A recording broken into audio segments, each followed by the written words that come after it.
Class, स्वागत है आपका एजॉय ऑनलाइन क्लास में। क्लास आज मैं आपको हिंदी साहित्य में पाठ 16 साइकिल की सवारी नामक जो एक पाठ है इसको मैं आपको समझाऊंगी। बच्चों से ध्यानपूर्वक समझिए। आप पेज नंबर 107 ओपन कर लीजिए और मेरे साथ साथ इस चैप्टर को समझिए। लेखक जो ये साइकिल की सवारी है इसके रचयिता सुदर्शन जी हैं, जिन्होंने इस पाठ की रचना की। इसमें उन्होंने क्या बताया बच्चों, लेखक इस पाठ के माध्यम से यह बताना चाहता है कि कोई भी काम बिना सोचे समझे ना करें और यदि कोई काम करना शुरू कर दिया तो उसे पूरा करें। छोटी मोटी कठिनाइयां आती रहती हैं, यदि उससे घबरा गए तो सफलता कभी नहीं मिलेगी। जैसा कि आपने सुना भी होगा कि कोशिश कभी नाकाम नहीं होती, सफलता तो मिलेगी ही। मंजिल ना मिली तो क्या हुआ, फासले तो कम होंगे ही।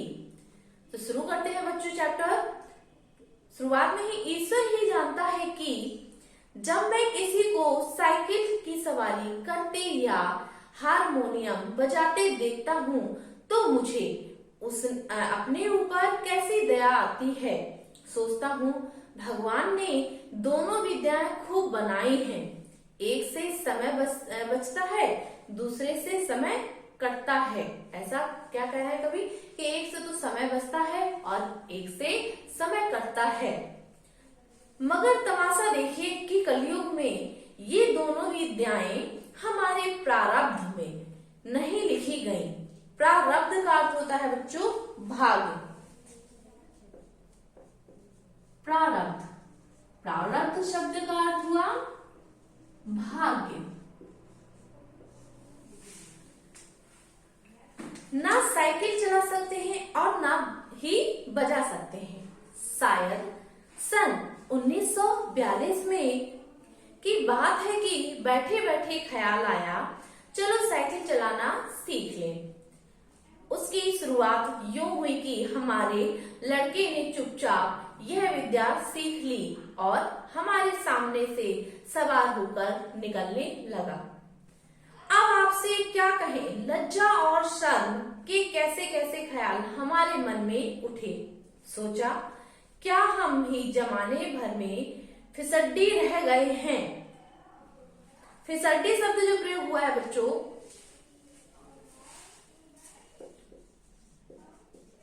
फिसड्डी, फिसड्डी शब्द का अर्थ होता है, इसमें लिखा हुआ है किसी काम का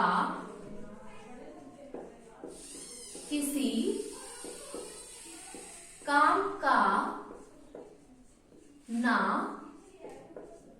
होना। किसी काम का ना होना उसे कहते हैं फिसड्डी। सारी दुनिया चलाती है, जरा जरा से लड़के चलाते हैं, मूर्ख और गंवार चलाते हैं। हम तो परमात्मा की कृपा से फिर भी पढ़े लिखे हैं, क्या हम ही नहीं चला सकेंगे। आखिर इसमें मुश्किल क्या है, ऐसा वह अपने मन में विचार करते हैं कि आखिर इसमें मुश्किल ही क्या है। कूद कर चढ़ गए और तावा तोड़ पांव मारने लगे और जब देखा कि कोई राह में खड़ा है तब टन टन करके घंटी बजा दी। ना हटा तो क्रोधपूर्ण नेत्रों से उसकी तरफ देखते हुए निकल गए। बस यही तो सारा गुर है। इस लोहे की सवारी का कुछ ही दिनों में सीख लेंगे। बस महाराज, हमने निश्चय कर लिया कि चाहे जो हो जाए परवाह नहीं है, क्योंकि वह मन में क्या विश्वास किए हुए थे कि मुझे तो साइकिल सीखनी है। दूसरे दिन हमने अपने फटे पुराने कपड़े तलाश किए और उन्हें ले जाकर श्रीमती जी के सामने पटक दिया कि इनकी जरा मरम्मत तो कर दो। मरम्मत शब्द का अर्थ होता है बच्चों सुधार। मरम्मत का अर्थ हुआ सुधार। जब हम किसी पुरानी चीज या फटे हुए कपड़ों को नया सिलवाने जाते हैं, उसको नया कराने जाते हैं, तो क्या कहते हैं, इसकी मरम्मत हमने कराई है। तो श्रीमती जी ने हमारी तरफ अचरज भरी दृष्टि से देखा और कहा, इन कपड़ों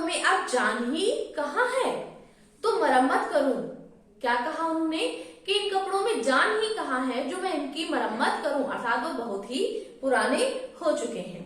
ये तो फेंक दिए थे, आप कहां से उठा लाए, वहीं जाकर डाल आइए।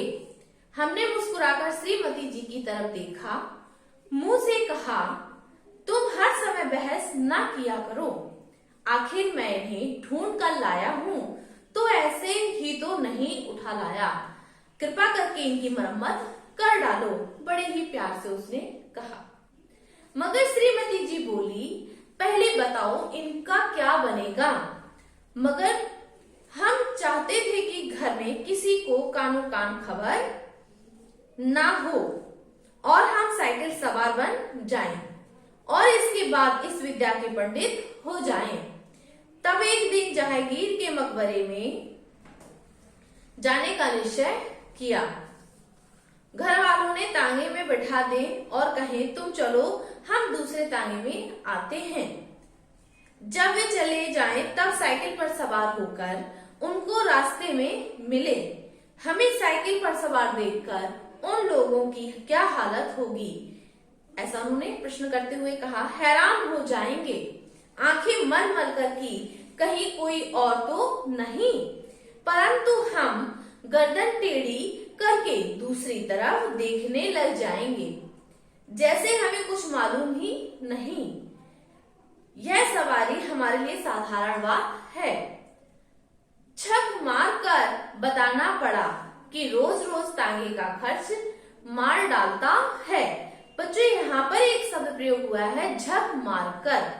तो झक मारकर होता है विवश होना।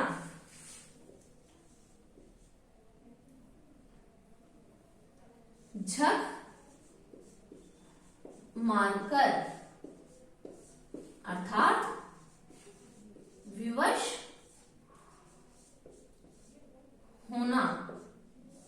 इसको हम यूं भी कह सकते हैं कि झक मारकर अर्थात विवश होकर। साइकिल चलाना सीखेंगे।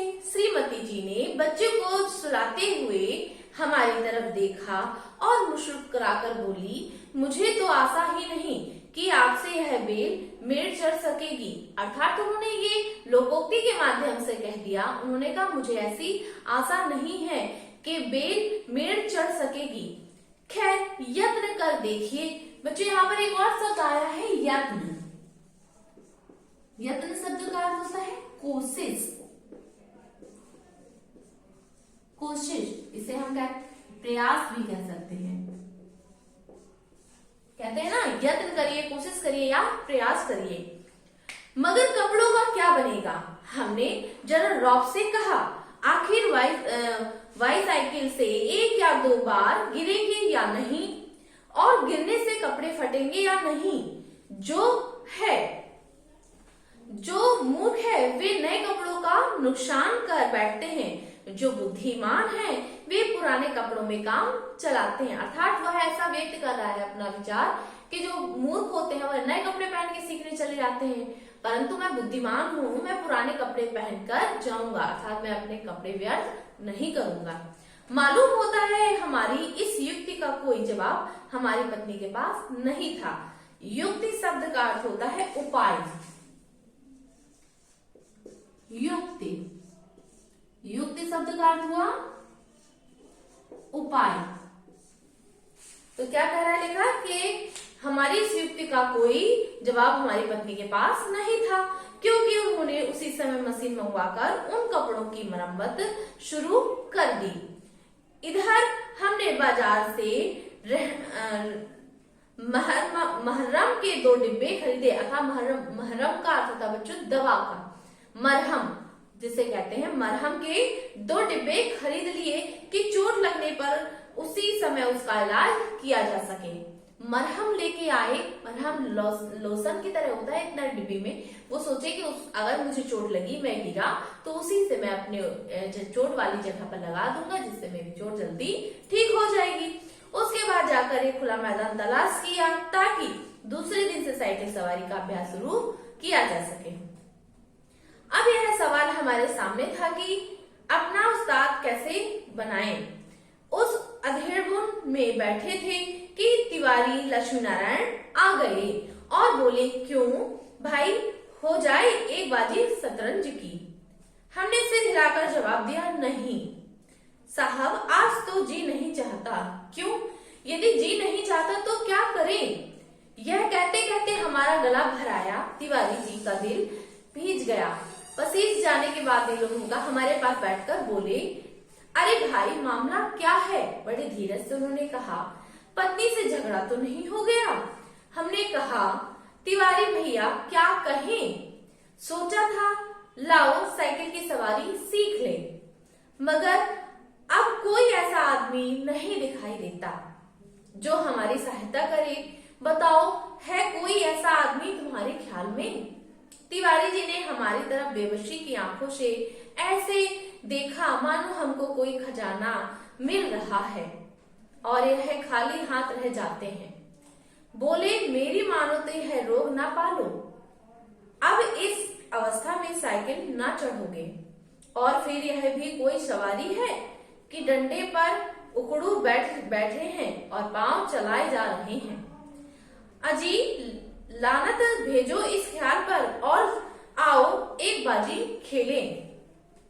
हम साफ समझ गए कि तिवारी जी ईर्ष्या की आग में फूंका जा रहा है। मुंह फैलाकर हमने कहा, भाई तिवारी, हम तो जरूर सीखेंगे। कोई आदमी बताओ। आदमी तो ऐसा है एक, मगर वह मुफ्त में नहीं सिखाएगा, फीस लेगा। दे सकोगे? कितने दिन में सिखा देगा? यही 10-12 दिनों में। फीस क्या लेगा हमसे? और औरों से 25 लेता है, तुमसे 20 लेगा हमारे खाते। हमने सोचा 10 दिन में सिखाएगा और 20 रुपए लेगा। 10 दिन 20 रुपए, 20 रुपए 10 दिन अर्थात 2 रुपए प्रतिदिन हो गया।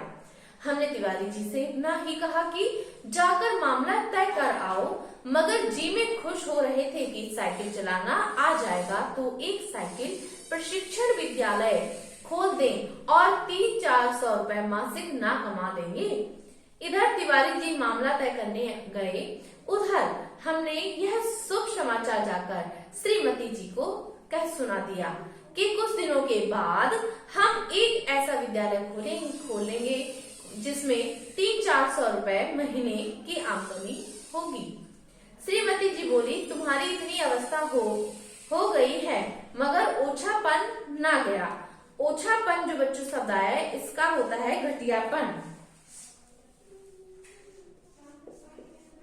ओछापन, इसका अर्थ हुआ घटियापन, अर्थात कहते हैं ना ओछी सोच होना, अर्थात घटिया सोच का होना। तो कह रहे हैं कि तुम्हारा अभी तक ये ओछापन नहीं गया। पहले आप तो सीख लो, फिर विद्यालय खोल लेना। मैं समझाती हूँ कि तुम सीख ही ना सकोगे, दूसरे को सिखाना तो दूर की बात है। हमने बिगड़ कर कहा, यह तुमने बड़ी खराब आदत है कि हर काम में टोक देते हो। हमने बड़े बड़े सीख रहे हैं तो क्या हम ना सीख सकेंगे? ऐसा उन्होंने कहा। और पहले तो शायद सीखते या ना सीखते, मगर अब जब तुमने टोका है तब जरूर सीखोगे। तुम क्या कहोगी? श्रीमती जी बोली, मैं तो जानती हूँ कि फेंक फाक कर चले जाओगे। इतने में तिवारी जी ने बाहर से आवाज दी। हमने जाकर देखा तो उस्ताद साहब खड़े थे। उस्ताद का अर्थ होता है सिखाने वाला। उस्ताद का अर्थ होता है बच्चों सिखाने वाला। तो बाहर उस्ताद खड़े थे। हमने शरीफ विद्यार्थी के समान श्रद्धा, श्रद्धा का अर्थ होता है, श्रद्धा का अर्थ हुआ सम्मान।